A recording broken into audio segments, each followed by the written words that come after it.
Why is the moon painting the clouds? Wondered little Layla as she peeked out her window. The sky was dark and calm, but right above the tallest trees, the moon held a long, shimmering brush and was sweeping soft strokes of silver across drifting clouds. "Moon," Layla called softly. "What are you making up there?"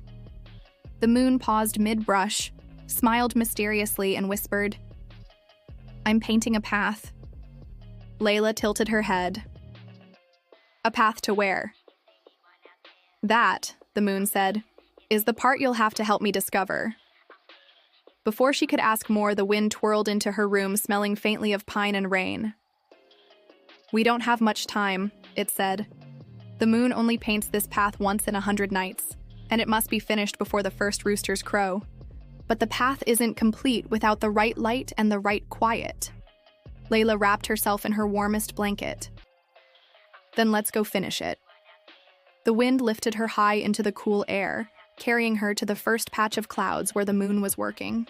The clouds were giggling and shifting into silly shapes: dragons, elephants, teapots. "Clouds," Layla said, "you look amazing, but the moon needs you still and soft for painting."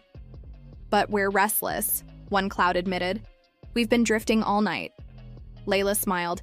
"Then try my pillow challenge. See who can look the fluffiest and most still for the longest time." The clouds loved the game. They fluffed up once, twice, and then froze, proud and still, ready for the moon's brush. Next, they visited the star arch, a cluster of stars twinkling much too quickly. "Stars," Layla called, "can you slow your shine for a moment?" "We're too excited," a star chimed. "We think the path leads to us." Layla grinned. "If you shine too fast, the path will be too bright to follow. Slow twinkles will make it magical." The stars agreed and began a slow, steady blink like a heartbeat in the sky. But as the moon painted, the brush suddenly stopped glowing. "Oh no," the moon said. "It's out of silver light." "Where do we get more?" Layla asked. The moon looked toward the horizon. From the night dragon's lantern. The wind carried Layla to the dragon, who was resting on a hill of clouds, his lantern flickering faintly.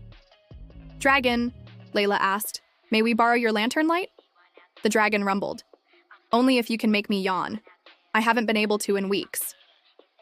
Layla thought hard, then told the silliest sky joke she could think of. "Why don't the clouds ever get lost? Because they always take the Cirrus route." The dragon's eyes widened, then his mouth stretched into the longest, warmest yawn in the world. The lantern glowed brighter, filling the moon's brush with silver light. They returned just in time. The moon swept the last strokes across the clouds, and slowly the silver lines connected, forming a glowing pathway that led far across the horizon. "Where does it go?" Layla whispered. The moon smiled. "To the dreams of every sleeper tonight. A quiet road for their wishes to travel back to the stars." The wind carried Layla home, but as she slipped into bed, she thought she saw the path shimmer one last time before fading into the dawn. Moral: sometimes helping others complete their work reveals a path to magic you never knew was there.